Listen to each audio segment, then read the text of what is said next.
பாலியத்துக்குரிய இச்சைன்னு வசனம் சொல்லுது பாருங்களேன். இந்த நாட்கள் அநேகர் சொல்றாங்க, நான் எங்க அப்பா மாதிரி, என் அண்ணா மாதிரி, அதனால நான் தொட்டு பேசினேன், பக்கத்துல உரசிட்டு உட்காந்து பேசினேன், இப்படி எல்லாம் சாக்கு காட்டுற ஆட்கள் எல்லாம் உண்டு பாத்துக்கங்க.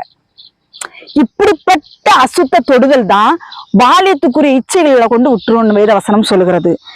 இந்த மாதிரிப்பட்ட காரியங்களுக்கு நம்ம விலை கூடணும். அது எவனா இருந்துட்டு போட்டு, அண்ணனோ தம்பியோ மச்சானோ கொழுந்தனோ எவனா இருந்துட்டு போட்டு, சித்தப்பனோ யாரா இருந்துட்டு போட்டேன், கணவனை தள்ளி இன்னொரு ஆணை தொட்டு பேசக்கூடிய வேலை வச்சுக்க கூடாது. அது பாலியத்துக்குரிய இச்சைக்குள்ளாக உங்களை கொண்டு போய் சேர்த்து விடும். தேவனுடைய பிள்ளைகளே, இன்னைக்கு உங்களுக்கு தெரியாது, இன்னைக்கு சும்மா அண்ணன் மாதிரி, தம்பி மாதிரி, சித்தப்ப மாதிரி, குழந்தை மாதிரி அப்படித்தான் இருக்கும்.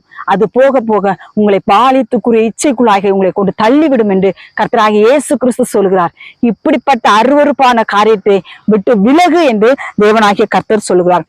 யாரு கர்த்தரை சுத்த இருதயத்தோடு தொழுது கொள்கிறார்களோ அவர்களோடு கூட சேர்ந்து நீ அவரை தொழுது கொள் என்று வேதவசனம் சொல்கிறது.